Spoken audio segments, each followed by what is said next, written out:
Hello everyone. Welcome to For Nurses Preparation YouTube channel. I am Neeraj Kumar Kathal. Today is 9th of August 2022 and today's important MCQs for upcoming nursing recruitment exams are: first question.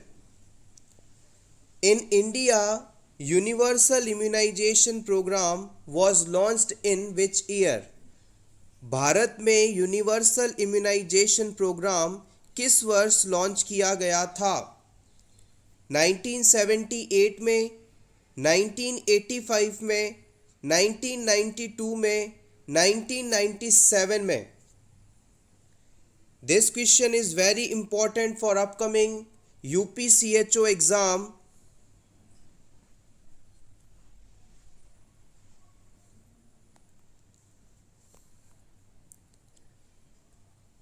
The right answer is option B, in 1985.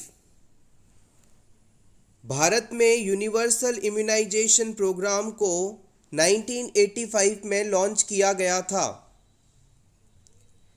इसके अलावा याद रखिएगा 1992 में universal immunization program child survival and safe motherhood का एक important part बना और फिर 2005 में जब NRHM लॉन्च किया गया वहाँ पर भी यूनिवर्सल इम्यूनाइजेशन प्रोग्राम इसका एक इम्पॉर्टेंट इंटीग्रल पार्ट के रूप में देखा जाने लगा। Next question, QRS complex occurs due to. जब आप ECG लेते हैं तो ECG में QRS जो कॉम्प्लेक्स बनता है वो किस वजह से बनता है, हार्ट की किस एक्टिविटी के कारण बनता है, ये आपको बताना है। एट्रियल डीपोलराइजेशन के कारण, वेंट्रिकुलर डीपोलराइजेशन के कारण, वेंट्रिकुलर रीपोलराइजेशन के कारण या फिर कंडक्शन थ्रू AV नोड्स के कारण?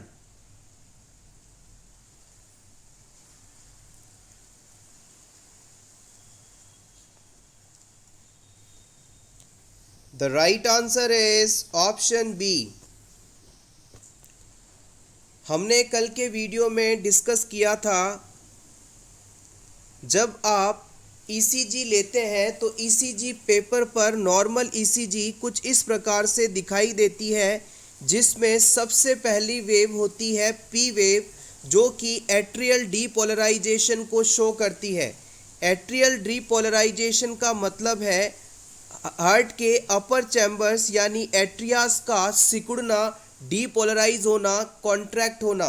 यहाँ पर याद रखिएगा डीपोलराइजेशन का मतलब होता है हार्ट का कॉन्ट्रैक्ट होना, चैम्बर्स का सिकुड़ना, सिस्टोल होना।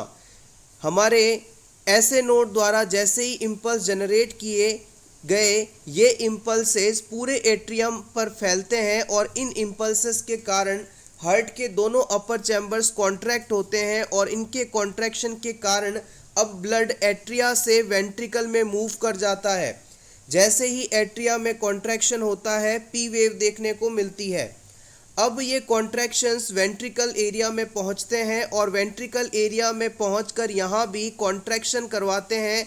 जैसे ही इन दोनों लोअर चैम्बर्स में कॉन्ट्रैक्शन होता है ECG पर ये QRS कॉम्प्लेक्स देखने को मिलता है।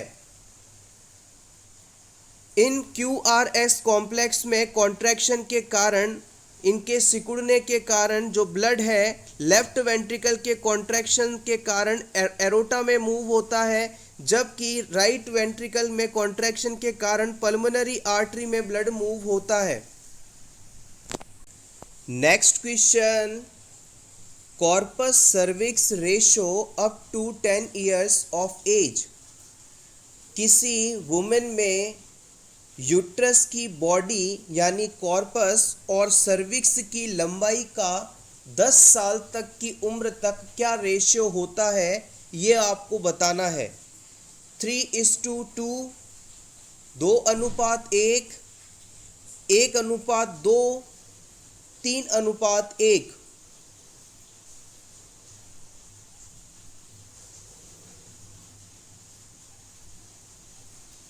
The right answer is option B 2:1।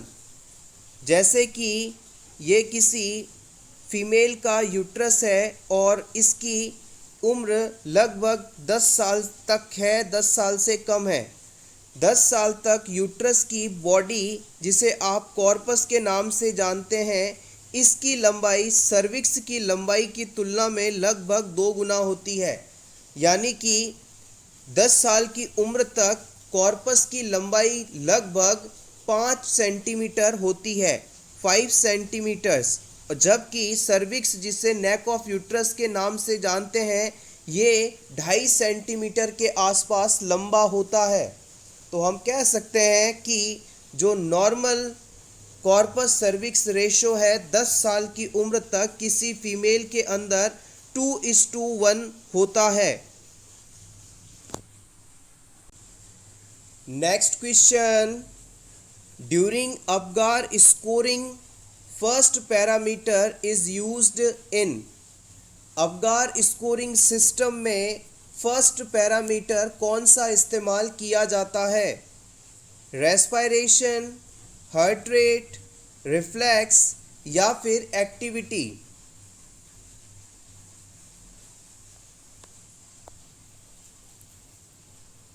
The right answer is option B, it is heart rate। यहाँ अगर आप रेस्पिरेशन को ऑप्शन चुन रहे हैं तो यहाँ पर ये गलत माना जाएगा। वैसे हम कभी भी क्लाइंट की कंडीशन को असेस करने के लिए रेस्पिरेशन को ज़्यादातर इम्पॉर्टेंट देते हैं, लेकिन न्यूबॉर्न बेबीज़ के अंदर जो रेस्पिरेशन होता है वो हमेशा ही इर्रेगुलर होता है, एबनॉर्मल होता है। याद रखिएगा, जब बच्चा जन्म लेता है तो जन्म के तुरंत बाद हमेशा ही रेस्पिरेशन इर्रेगुलर एंड एबनॉर्मल होता है। इसलिए हम इस सिचुएशन में रेस्पिरेशन को प्रायोरिटी नहीं देते। हम सिर्फ हमेशा न्यूबॉर्न बेबीज़ के अंदर रेट ऑफ रेस्पिरेशन को काउंट करते हैं, जबकि हार्ट रेट को इम्पोर्टेंस दी जाती है, पल्स को इम्पोर्टेंस दी जाती है। इसलिए फर्स्ट प्रायोरिटी में अबगार स्कोरिंग सिस्टम में हार्ट रेट को काउंट किया जाता है। और किसी भी न्यूबॉर्न बेबी में हार्ट रेट यदि आपसे पूछी जाए तो आप बताएंगे 120 से 160 beats per minute. Apgar scoring system को वर्जीनिया अबगार द्वारा 1952 में दिया गया था। अबगार स्कोरिंग जन्म के तुरंत बाद 1 मिनट की एज और आवश्यकता पड़ने पर 5 मिनट की एज पर भी चेक किया जाता है। अबगार स्कोरिंग के अंदर हम न्यूबॉर्न बेबी की बॉडी में 5 इम्पॉर्टेंट पैरामीटर्स को चेक करते हैं। सबसे पहला आता है ए यानी अपीयरेंस, बच्चा दिखने में कैसा है, बच्चे की बॉडी पर कहीं पर साइनोसिस तो नहीं, या साइनोसिस है तो कितने पार्ट पर साइनोसिस है, इसे देखा जाता है। यहाँ पर पूरी बॉडी यदि साइनोसिस से सफ़र्ड हो तो 0, मॉडरेट होने पर 1 और नॉर्मल होने पर 2 स्कोर दिया जाता है। सेकंड पैरामीटर आता है पल्स। थर्ड पैरामीटर आता है ग्रीमेंस, जिसे हम रिफ्लेक्स रिस्पॉन्स भी कहते हैं कि बच्चे की बॉडी में रिफ्लेक्सेस कैसे मौजूद हैं। फिफ्थ पैरामीटर आता है एक्टिविटी, जिसे हम मसल टोन के नाम से जानते हैं। और लास्ट आता है रेस्पिरेशन, बच्चे का रेस्पिरेशन रेट कितना है इसे असेस किया जाता है। अबगार स्कोरिंग, अगर बच्चे की कंडीशन किसी भी पैरामीटर की बहुत ज़्यादा ख़राब है तो 0, मॉडरेट होने पर 1 और बेस्ट होने पर 2 दिए जाते हैं। अगर टोटल अबगार स्कोर की बात की जाए तो ये 10 हो सकता है मैक्सिमम, और मिनिमम की बात की जाए तो 0। तो 0 से लेकर 10 के बीच अबगार स्कोर हो सकता है।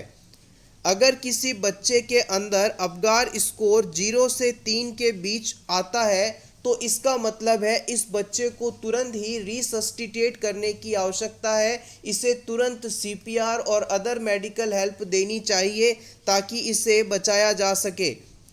अगर बच्चे में अपगार स्कोर 4 से 6 के बीच आता है तब हमें आवश्यकता अनुसार कुछ ही मेजर्स इसके सर्वाइवल हेतु इस्तेमाल करने चाहिए।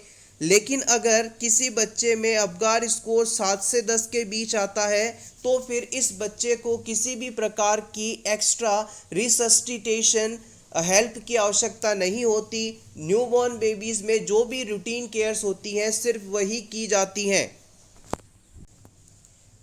Next question, nitrofurantoin 0.1 gram is prescribed for a client a urinary tract infection. Each tablet contains 50 mg. How many tablets should the nurse administer? Record your answer usually in whole number.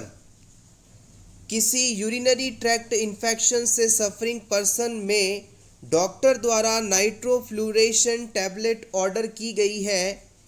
इस person के अंदर हमें 0.1 ग्राम tablet देनी है और हमारे पास जो available dose है वो हर टैबलेट 50 mg की है। तो आप कितनी टैबलेट्स इस पेशेंट को देंगे कि उसे ये डोज मिल जाए, 0.1 ग्राम डोज मिल जाए। बहुत ही बेसिक और इम्पॉर्टेंट क्वेश्चन है। अपकमिंग नॉर्सेट एग्जाम में ड्रग डोज कैलकुलेशन में इस प्रकार के क्वेश्चंस देखने को मिल सकते हैं। Solve this equation and put your answers into the comment section.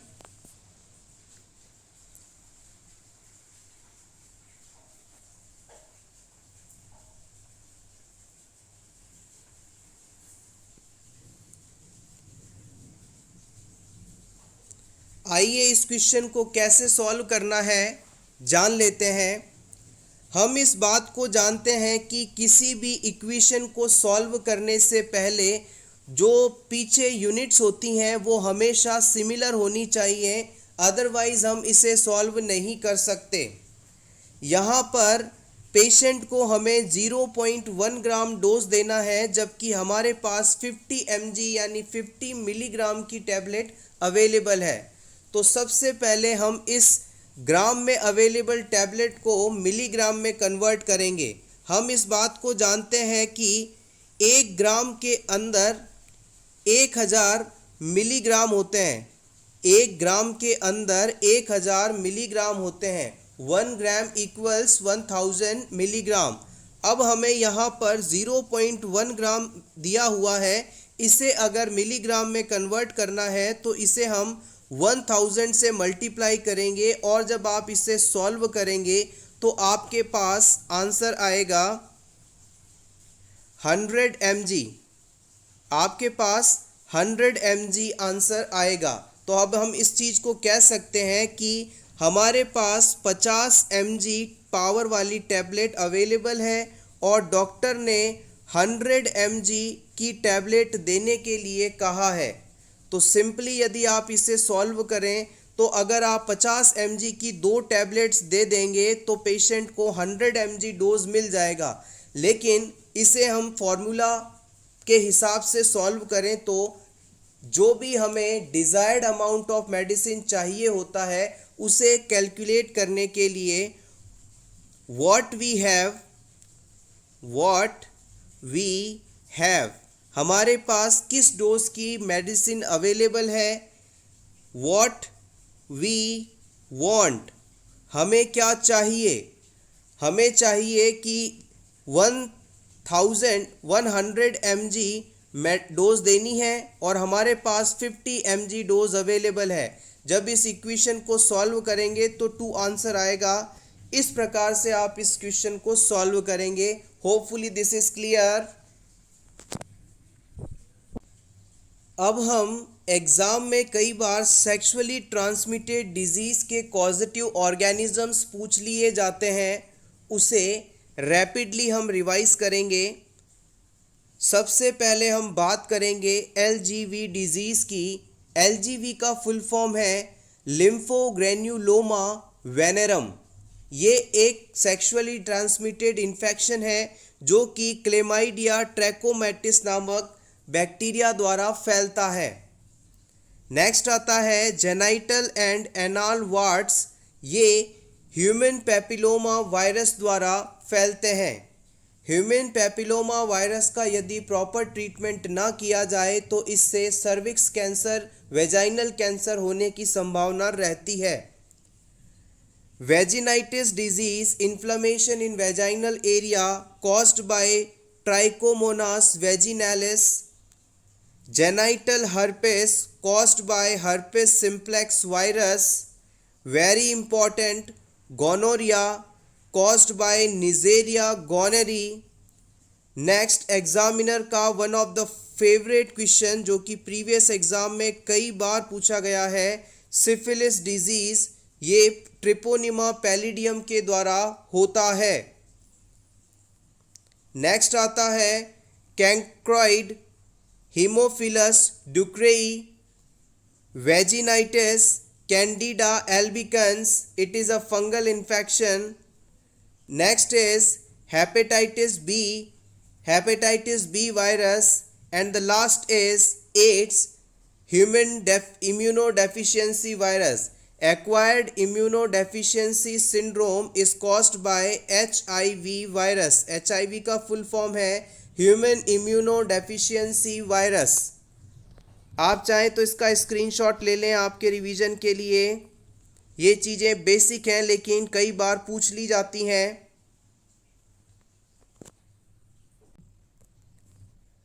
Next question. A nurse is caring for a client with glomerulonephritis. What should the nurse instruct the client to do to prevent recurrent attacks?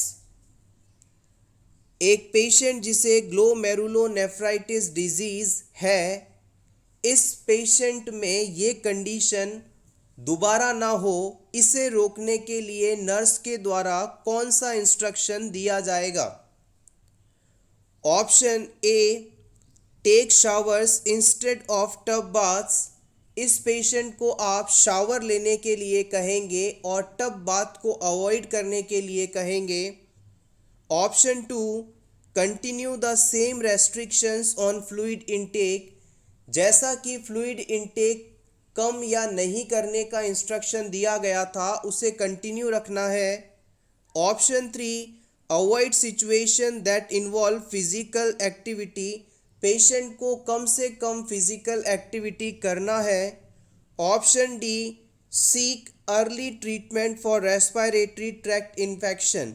Patient में यदि किसी भी प्रकार का respiratory tract infection होता है तो उसे अर्ली ट्रीटमेंट लेना है, जल्दी से जल्दी इलाज करवाना है। क्वेश्चन थोड़ा ट्रिकी है, थोड़ा समझिएगा। ग्लोमेरुलोनेफ्राइटिस कंडीशन का कॉज क्या है, कहाँ से ये डेवलप होता है, उसके बाद अपना आंसर पुट करें। Important question for upcoming नॉर्सेट exam 2022।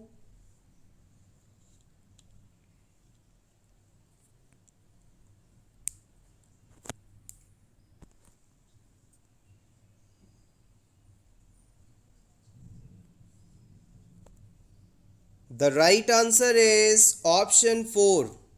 Yes, it is.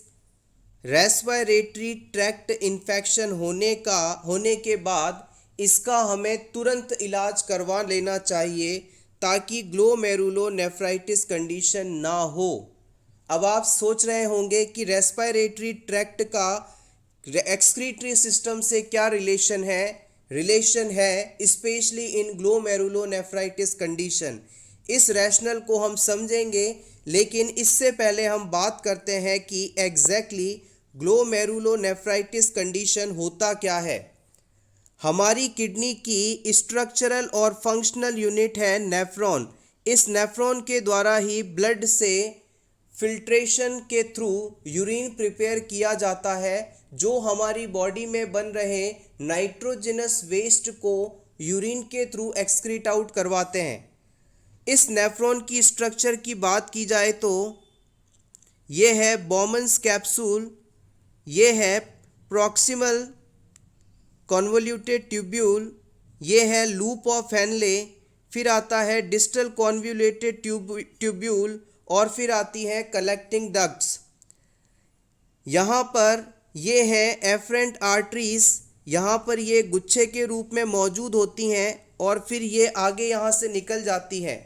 जैसे ही हमारे ये नेफ्रॉन की स्ट्रक्चर है, this is the structure of nephron. जैसे ही एफरेंट आर्टरीज के द्वारा ब्लड ग्लोमेरुलस में लेकर आया जाता है, यहाँ पर कैपिलरीज काफ़ी सक्रिय होती हैं और दबाव के कारण जो वेस्ट प्रोडक्ट है, एक्स्ट्रा अमाउंट ऑफ फ्लूइड है, वाटर है, वो यहाँ से छनकर नीचे बोमन्स कैप्सूल में पहुँच जाता है और रिमेनिंग जो ब्लड है आगे इफरेंट आर्ट्रियोल्स के द्वारा बॉडी में वापस निकल जाता है, चला जाता है। अब जो भी फिल्टर होके सब्सटेंस यहाँ पहुँचा है, ये धीरे धीरे नीचे की तरफ पाइप में मूव करेगा, प्रॉक्सिमल कॉन्वोल्यूटेड ट्यूब्यूल में पहुँचेगा और इस मूवमेंट के दौरान यहाँ पर इम्पॉर्टेंट जो भी एक्स्ट्रा फ्लूइड आदि हैं, सब्सटेंसेस है, ग्लूकोज है, प्रोटीन है, इन सभी को रीएब्जॉर्ब कर लिया जाता है। फिर ये ब्लड लूप ऑफ हेनले में पहुँचेगा, यहाँ से डिस्टल कन्वोल्यूटेड ट्यूब्यूल्स में जाएगा और यहाँ इस पूरे मूवमेंट के दौरान एक्स्ट्रा और इम्पॉर्टेंट चीज़ों को इसके आसपास मौजूद ब्लड कैपिलरीज वापस से रीएब्जॉर्ब करती रहती हैं। फाइनली जो बचा हुआ अमाउंट है, limited amount of urine formed. अब यहाँ पर जो लिमिटेड फ्लूइड आ गया, आप इसे यूरिन कह सकते हैं और हर दिन 1.5 लीटर्स यानी कि 1,500 ml यूरिन तैयार किया जाता है। 1.5 लीटर यूरिन एक दिन में तैयार किया जाता है। This is normal output. ये पूरा प्रोसेस बताने के बाद हम आपको ये बताना चाहते हैं कि इस नेफ्रॉन के ऊपर ये जो ब्लड वेसल का गुच्छा है, इसे हम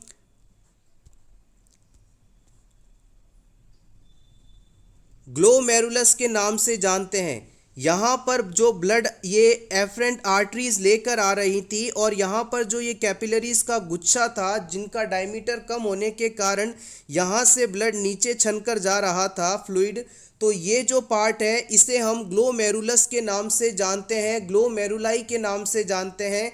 अगर किसी पर्सन के अंदर इस ग्लोमेरुलस के अंदर किसी प्रकार का डैमेज हो जाए या फिर यहाँ पर इन्फेक्शन के कारण इन्फ्लामेशन आ जाए, तो ये कंडीशन जो है आपकी ग्लोमेरुलोनेफ्राइटिस कहलाती है। होपफुली अब आप समझ गए होंगे किडनी की फिल्ट्रेशन यूनिट यानी नेफ्रॉन में जो ग्लोमेरुलाई या ग्लोमेरुलस स्ट्रक्चर पाई जाती है, उसमें यदि इन्फेक्शन, इन्फ्लामेशन या डैमेज हो जाए तो ये कंडीशन ग्लोमेरुलोनेफ्राइटिस के नाम से जानी जाती है।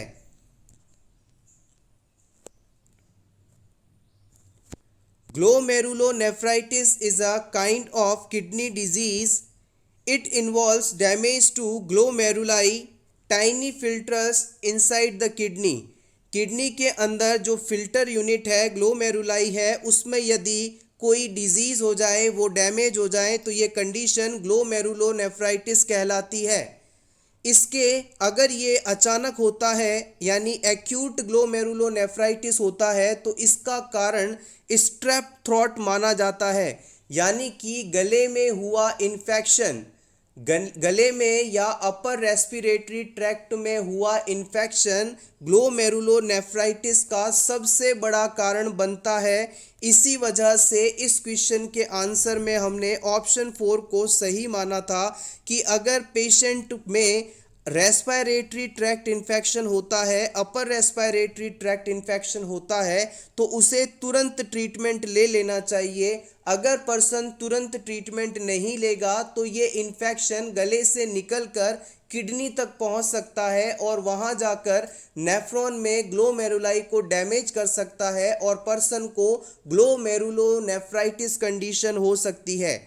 एग्ज़ाम में आपसे ये भी पूछा जा सकता है कि ग्लोमेरुलोनेफ्राइटिस में स्ट्रेप थ्रोट रीज़न बनता है, लेकिन कौन सा बैक्टीरिया मोस्ट कॉमनली इसे कॉज करवाता है? तो नाम याद करिएगा, नोट कर लीजिएगा, इम्पॉर्टेंट है, हीमोलाइटिक स्ट्रेप्टोकोकाई।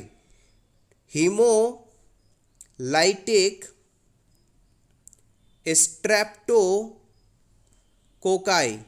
हीमोलाइटिक स्ट्रेप्टोकोकाई नामक बैक्टीरिया गले में इन्फेक्शन करता है और इसका प्रॉपर ट्रीटमेंट नहीं हो तो ये किडनी में पहुंचकर ग्लोमेरुलाई या ग्लोमेरुलस को डैमेज कर सकता है और ये कंडीशन ग्लोमेरुलोनेफ्राइटिस कहलाती है। आइए रिमेनिंग ऑप्शंस की बात करें। अगर पर्सन टब में बैठकर बात करता है, टब में बैठकर स्नान करता है तो इससे पेशेंट में यूरेथ्राइटिस इन्फेक्शन हो सकता है, यानी यूरेथ्रा का इन्फेक्शन हो सकता है, वहाँ इन्फ्लामेशन हो सकती है। शावर लेना या टब बाथ लेना not related with the glomerulonephritis condition, ये आपके यूरेथ्राइटिस से रिलेटेड है। नेक्स्ट हम बात करें कि पेशेंट में फ्लूइड रेस्ट्रिक्शंस करना। अगर पेशेंट में आप फ्लूइड रेस्ट्रिक्ट करवा देंगे तो वहाँ पर यूरिनरी स्टेसिस की संभावना बढ़ जाएगी, इसलिए भी ये ऑप्शन हमने सही नहीं माना। पेशेंट में यदि आप फिजिकल एक्टिविटी बंद करवा देंगे तो पेशेंट के अंदर यूरिन स्टेसिस बढ़ जाएगा, यानी यूरिन की रुकावट देखने को मिल सकती है। So this is also incorrect option. Hopefully अब आप समझ गए होंगे। Next question, at the time of birth head circumference is about. जन्म के समय हेड सर्कमफ्रेंस कितना होता है ये आपको बताना है। 33 to 35 centimetres, 31 to 33 centimetres, 34 to 36 centimetres, 40 to 45 centimetres.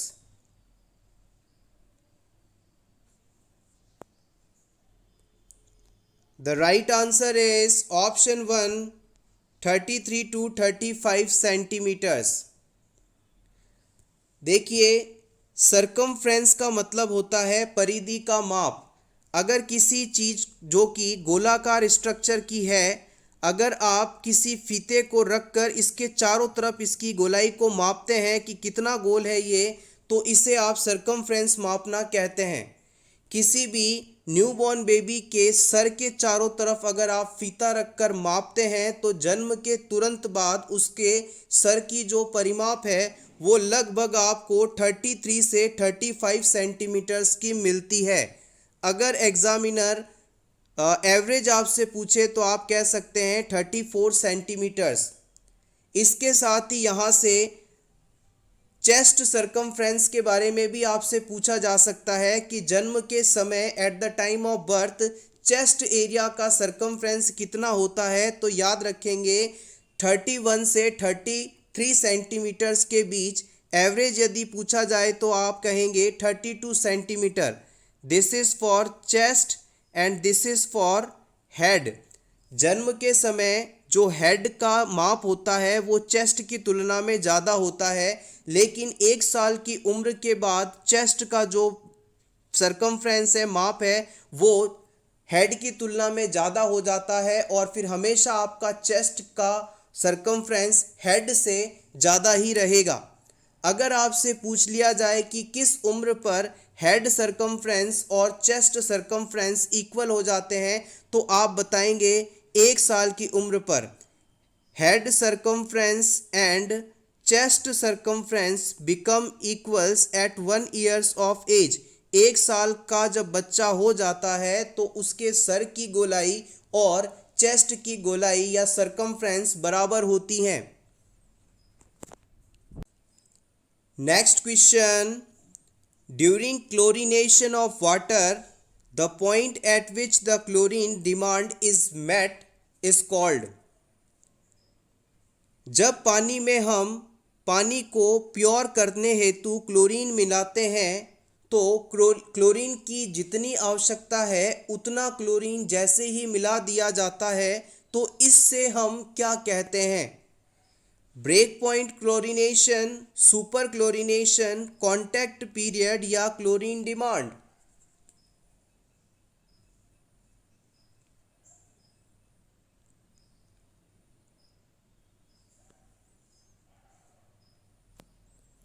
The right answer is option A, break point chlorination. याद रखिएगा, वाटर को प्योर करने के लिए जितनी क्लोरीन की आवश्यकता है उतना क्लोरीन पानी में मिला देना ब्रेक पॉइंट क्लोरीनेशन कहलाता है। क्लोरीनेशन ऑफ वाटर के द्वारा हम पानी को प्योर करते हैं। Next very important question, which medication should be used with caution in obstetric client with diabetes। अगर किसी डायबिटीज़ वाले पर्सन में लेबर के दौरान किसी प्रकार की ऑब्स्टेट्रिकल कंडीशन डेवलप हो जाती है तो उसे कौन सी मेडिसिन बहुत ही सावधानी से देनी चाहिए? Magnesium sulphate, Brethine, Stadol, एनसेफ।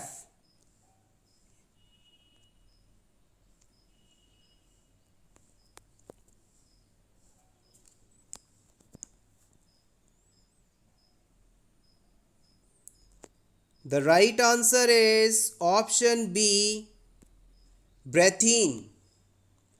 ब्रेथीन को आप टरब्यूटेलिन के नाम से भी जानते हैं।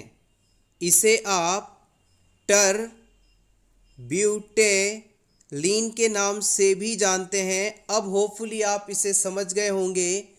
टरब्यूटेलिन जो है बीटा मिमेटिक क्लास की ड्रग है और ये यूट्राइन कॉन्ट्रैक्शंस को स्लो करवा देता है, जिसकी वजह से हम लेबर को डिले कर सकते हैं।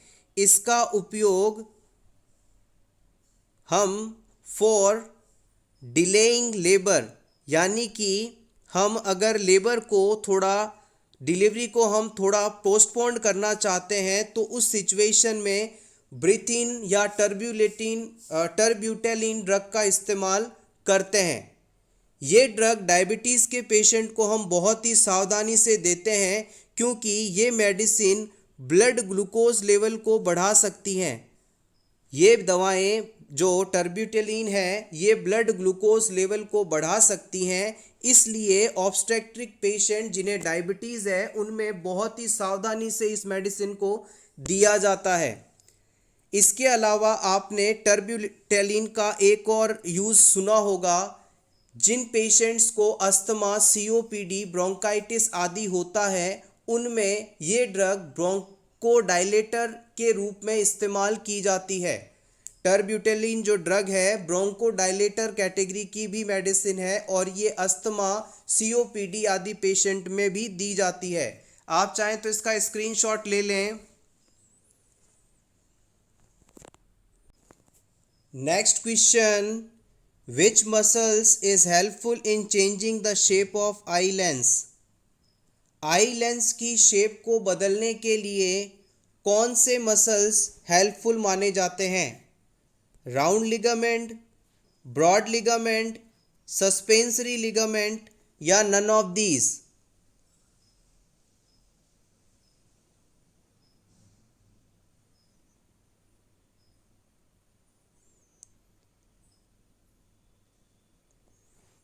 The right answer is option D।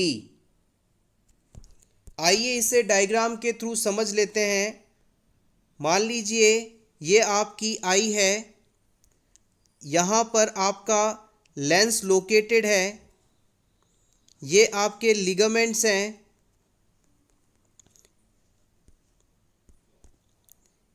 इस जगह पर आपकी सीलियरी मसल्स पाई जाती हैं। ये जो रेड कलर की स्ट्रक्चर मैं ड्रॉ कर रहा हूँ ये सीलियरी मसल्स हैं। जब भी आप पास देखते हैं या दूर देखते हैं तो लेंस की डायरेक्शन को एडजस्ट करने के लिए ये सीलियरी मसल्स जो हैं अपनी शेप के अंदर परिवर्तन करती रहती हैं, जिसके कारण लेंस एडजस्ट होता रहता है। तो हम कह सकते हैं कि लेंस की शेप को बदलने के लिए सीलियरी मसल्स हेल्पफुल मानी जाती हैं। यहाँ पर मौजूद कोई भी लिगामेंट एग्जैक्टली इसके लिए हेल्पफुल नहीं है। तो ciliary muscles are responsible for changing the shape of the eye. इसके अलावा बात करें तो आँखों के सबसे सामने वाला जो ट्रांसपेरेंट पार्ट होता है उसे आप कॉर्निया के नाम से जानते हैं, और आँखों में जो कलर्ड पार्ट होता है जैसे किसी का ब्राउन है, किसी का ब्लैक है, तो उसे आप आइरिस के नाम से जानते हैं। और आँखों में सबसे पीछे वाला जो हिस्सा होता है जहाँ से ऑप्टिक नर्व जुड़कर आगे की तरफ निकलती है, ब्रेन तक जाती है, इसे रेटिना के नाम से जाना जाता है। ये कुछ इंपॉर्टेंट पॉइंट्स हैं, आप चाहें तो इसका स्क्रीनशॉट ले लें। ये डायग्राम देखने से आप तुरंत रिवाइज कर पाएंगे इस चीज़ को। सीलियरी मसल्स ही लेंस के साइज को चेंज करने के लिए रिस्पॉन्सिबल हैं। Next question, what is the full form of LAMA? LAMA का फुल फॉर्म आपको बताना है। Leave against medical advice, leave and medication advice, leave alone with medical application, leave against medication apply. What is the full form of LAMA? Previous exam में इसे पूछा गया है, important है। The right answer is option A, leave against medical advice. जो doctor patient का इलाज कर रहा है उसकी बिना सलाह के ही या उसके बिना डिस्चार्ज के कहे ही अगर पेशेंट हॉस्पिटल से डिस्चार्ज लेता है तो ये कंडीशन लामा कहलाती है, leave against medical advice. Next question, most common cause of stroke in India. भारत में स्ट्रोक का सबसे बड़ा कारण क्या है?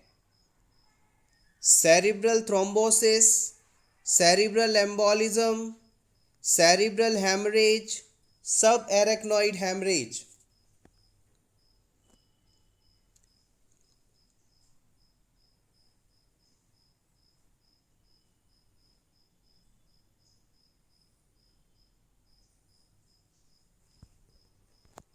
The right answer is option A, cerebral thrombosis.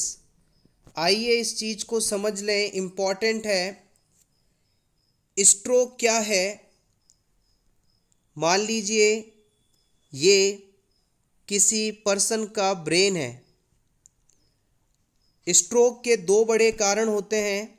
सबसे पहला बड़ा कारण जो कि हमने इस क्वेश्चन के आंसर में बताया है आपको, cerebral thrombosis.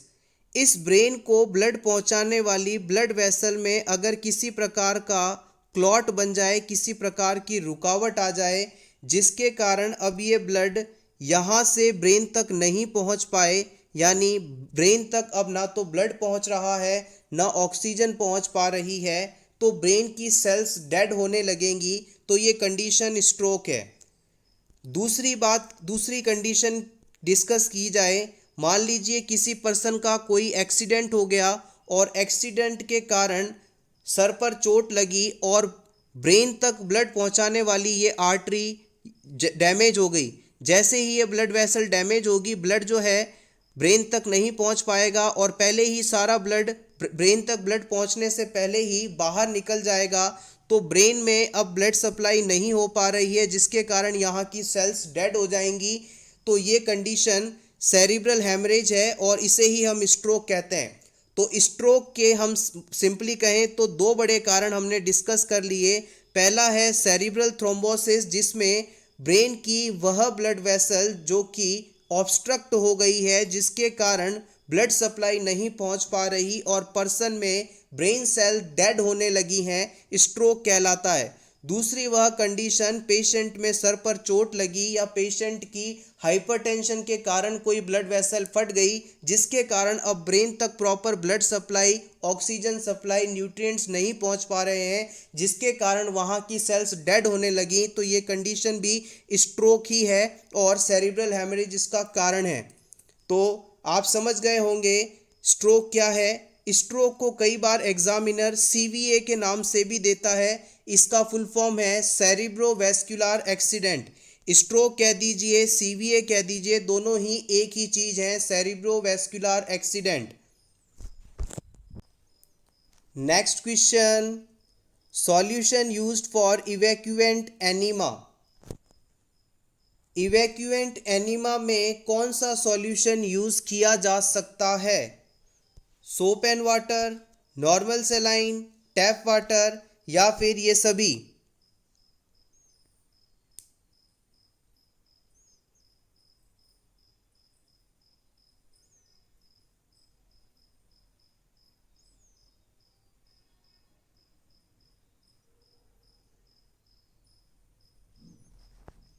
The right answer is option D, all of the above. आइए यहाँ पर एनिमा में इवैक्यूएंट टाइप की बात की गई है। दो प्रकार के एनिमास इम्पॉर्टेंट है एग्जाम पॉइंट ऑफ व्यू से। दोनों में क्या डिफरेंस है इसे जान लेते हैं। सबसे पहला एनिमा है इवैक्यूएंट एनिमा, जो कि इस क्वेश्चन में पूछा गया था, और दूसरा है retention enema. Evacuant enema generally हम पेशेंट में जब एडमिनिस्टर करते हैं तो वो वहाँ रुकता नहीं है। एडमिनिस्ट्रेशन के कुछ देर बाद रेक्टम से ये वापस बाहर आ जाता है। जबकि रिटेंड में जैसे नाम से ही पता चलता है कि रुकता है, रुकावट होती है। यानी रिटेंशन एनिमा ऐसे एनिमा हैं जो कि पेशेंट में रुकने के लिए एडमिनिस्टर करवाए जाते हैं। यानी इसे आपने एडमिनिस्टर कर दिया तो ये तुरंत रेक्टम से वापस बाहर नहीं आएंगे, वो अंदर ही पड़े रहेंगे। इवैक्यूएंट एनिमा के अंदर हम जनरली वाटर बेस्ड फार्मूला इस्तेमाल करते हैं। जैसे कि इस क्वेश्चन में आप देख सकते हैं कि इवैक्यूएंट एनिमा के 3 टाइप्स दिए गए हैं, water, soap and water, normal सेलाइन और टैप वाटर। इन तीनों में ही कहीं ना कहीं वाटर को इंक्लूड किया गया है। वाटर बेस्ड फार्मूला पर इसे तैयार किया गया है। तो याद रखिएगा, evacuant enema water based formula पर तैयार किए जाते हैं, जबकि retention enema oil based formula पर तैयार किए जाते हैं। इवैक्यूएंट एनिमा जो होते हैं गैसियस डिस्टेंशन और स्टूल में वाटर कंटेंट को बढ़ाने के लिए दिए जाते हैं, जबकि रिटेंशन एनिमा का इस्तेमाल अगर पर्सन शॉक में है, कोलैप्स में है या फिर उसे कोई पॉइजनिंग हो गई है तो उसके ट्रीटमेंट में इस्तेमाल किए जाते हैं। आप चाहें तो इसका स्क्रीनशॉट ले लें, इम्पॉर्टेंट है। कई बार यहाँ से बेसिक चीज़ों को भी पूछ लिया जाता है। Next question, a nurse is caring for a client after surgical creation of conduit diversion. What is the major disadvantage of conduit diversion that the nurse should consider when caring for this client? हमने previous videos के अंदर आपको ileal conduct के नाम के बारे में बताया था, जिसके अंदर पेशेंट में ब्लैडर, यूरिनरी ब्लैडर को रिमूव कर दिया गया है और पेशेंट के यूरेटर्स को इलियम में जोड़कर यूरिन को डायरेक्टली स्टोमा द्वारा बॉडी से बाहर निकाल दिया जाता है। इस प्रकार का सर्जिकल ओपनिंग या यूरिन को पास करवाने का पाथवे तैयार करवाया जाता है। अब आपको बताना है कि इस इलियल कॉन्डक्ट डाइवर्जन अगर किसी पेशेंट में किया जाता है तो यहाँ पर इस प्रोसेस का मेजर डिसएडवांटेज क्या होता है, ये आपको सेलेक्ट करना है। ऑप्शन 1 कहता है कि पेरिस्टालसिस डिक्रीज हो जाती है इससे। ऑप्शन 2 कहता है स्टूल कंटिन्यूअसली ऊजेस फ्रॉम इट, इससे लगातार यूरिन के साथ स्टूल भी बाहर आता रहता है। या फिर urine continuous drain from it, urine इससे लगातार बाहर निकलता रहता है। या फिर absorption of nutrient is diminished, इस ओपनिंग के कारण, इस प्रोसेस के कारण जो न्यूट्रिशन को एब्जॉर्ब करने की पावर है इंटेस्टाइन की, वो कम हो जाती है। कौन सा मेजर डिसएडवांटेज माना जाता है इलियल कॉन्डक्ट का?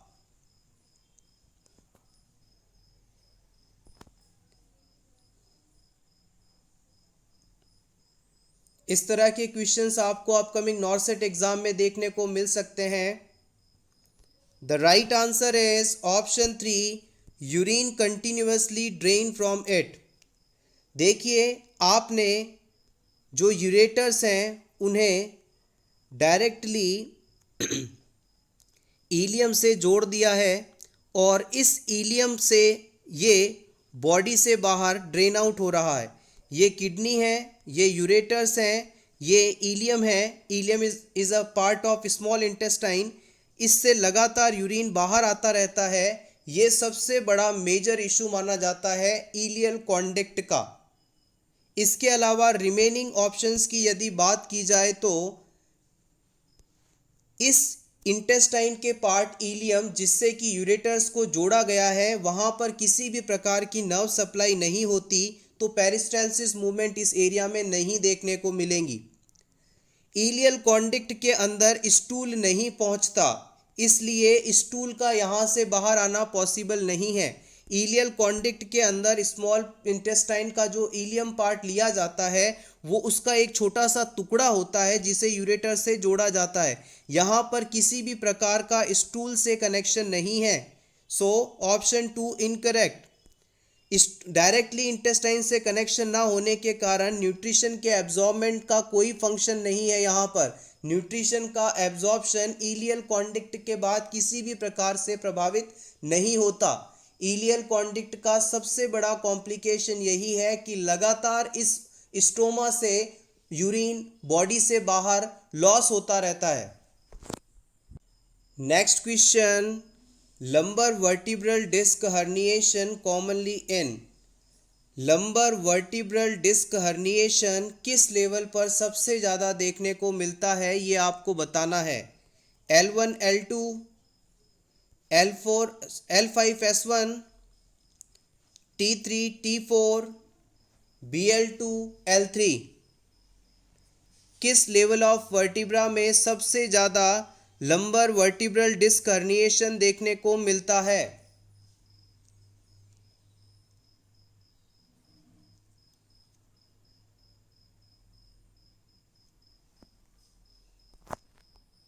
Option B is correct here, L5 S1।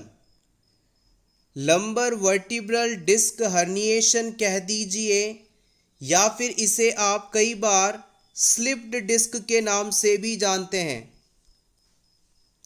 या फिर कई बार इसे रप्चर्ड डिस्क के नाम से भी जाना जाता है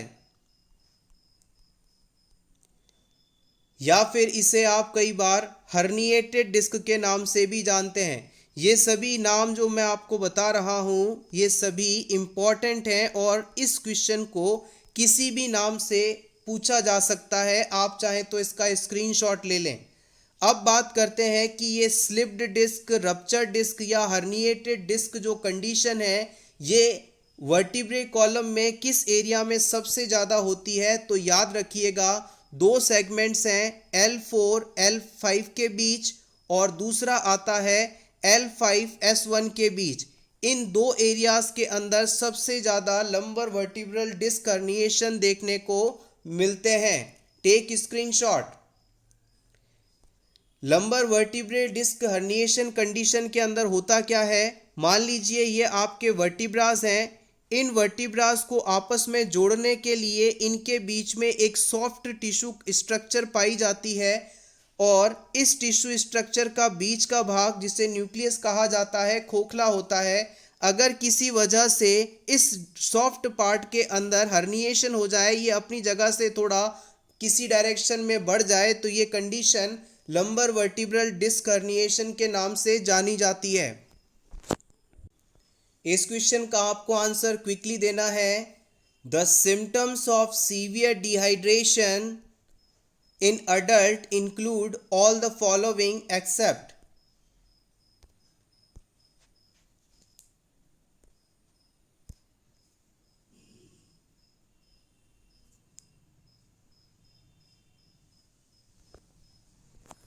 अगर आपने इस क्वेश्चन का आंसर बिल्कुल ए चुना है तो आप सही हैं।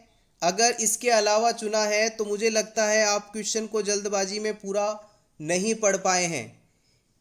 इसी वजह से मैंने प्रेशर क्रिएट किया था कि आपको जल्दी से इसका आंसर देना है ताकि आप एक्सेप्ट वर्ड को इग्नोर करें।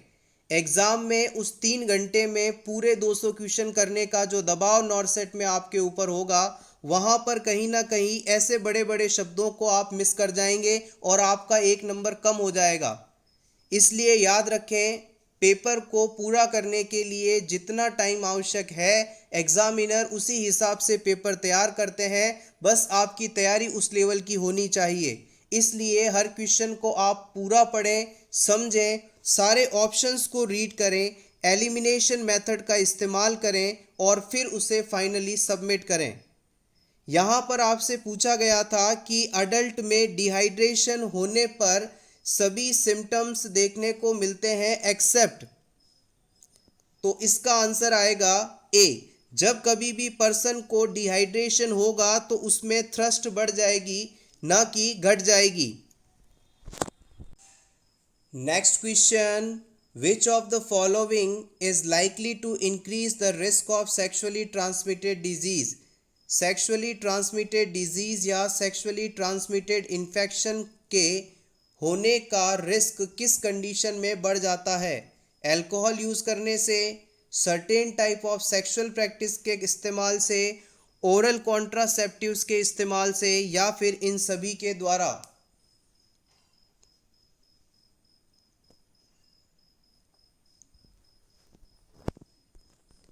The right answer is option B, certain type of sexual practices. अगर कोई व्यक्ति कुछ विशेष प्रकार की सेक्सुअल प्रैक्टिस करता है, जैसे multiple sexual partners, unprotected sexual act, इन सभी सिचुएशन में सेक्सुअली ट्रांसमिट होने वाले इन्फेक्शंस के होने की संभावना बढ़ जाती है. Option B is correct here. Next question. One of the possible complication in infants delivered by cesarean section. जिन बच्चों का जन्म ऑपरेशन के द्वारा होता है, लोअर सेगमेंट सिजेरियन सेक्शन द्वारा होता है, उनमें डिलीवरी के बाद कौन सा कॉम्प्लिकेशन ज़्यादा देखा जाता है? Respiratory distress, renal impairment, ABO incompatibility, kernicterus.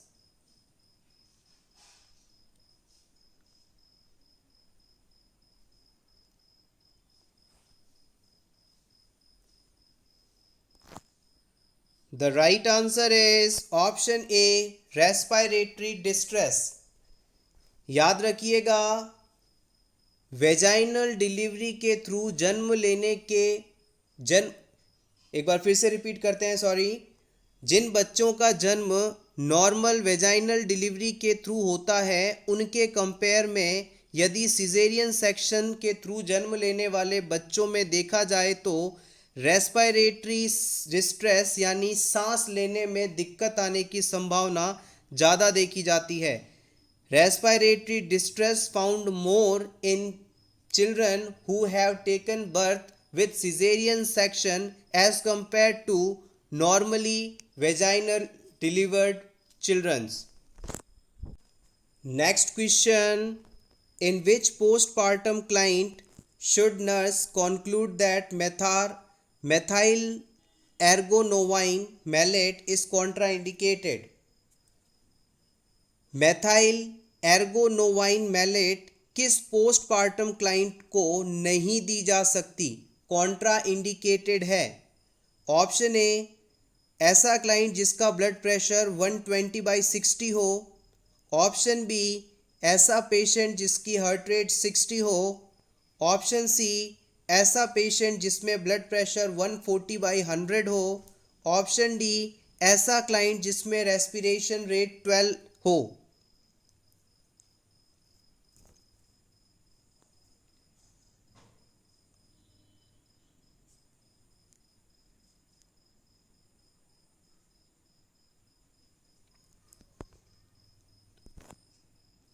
Very important question. Option C is correct here. अगर किसी क्लाइंट में डिलीवरी के बाद ब्लड प्रेशर नॉर्मल से ज़्यादा है, 140/100 है, तो इस सिचुएशन में मिथाइल एर्गोनोवाइन मैलेट नहीं दी जा सकती, कॉन्ट्रा इंडिकेटेड मानी जाती है. आइए इसके बारे में कुछ इंपॉर्टेंट पॉइंट्स हैं, इन्हें क्विकली रिवाइज कर लें.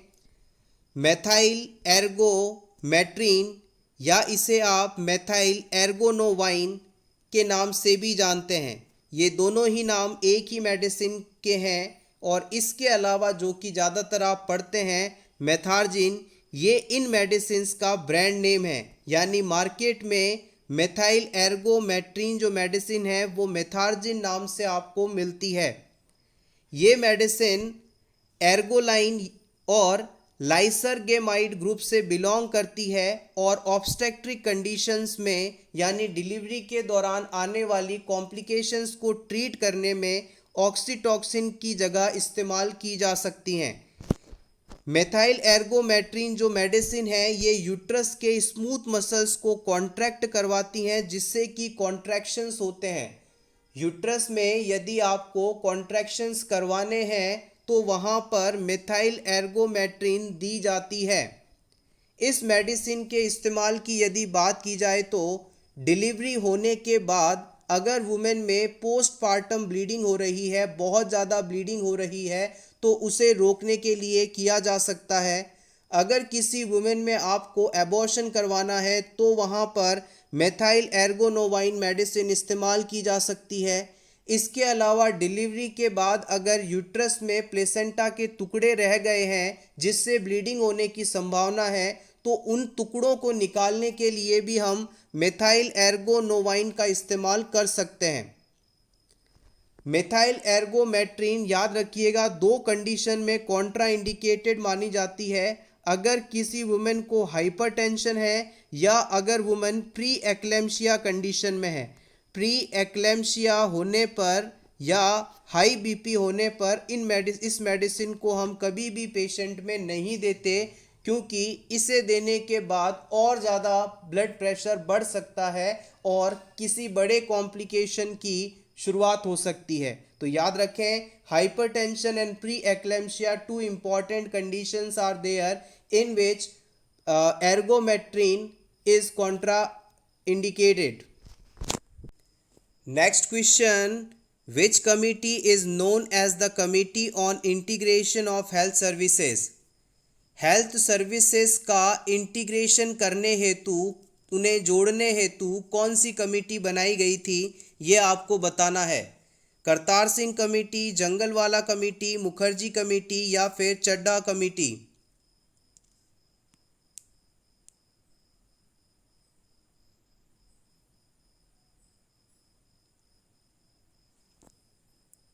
The right answer is option B, Jungalwalla committee 1967 में आई थी और इस कमेटी को ही हम committee on integration of health services के नाम से जानते हैं।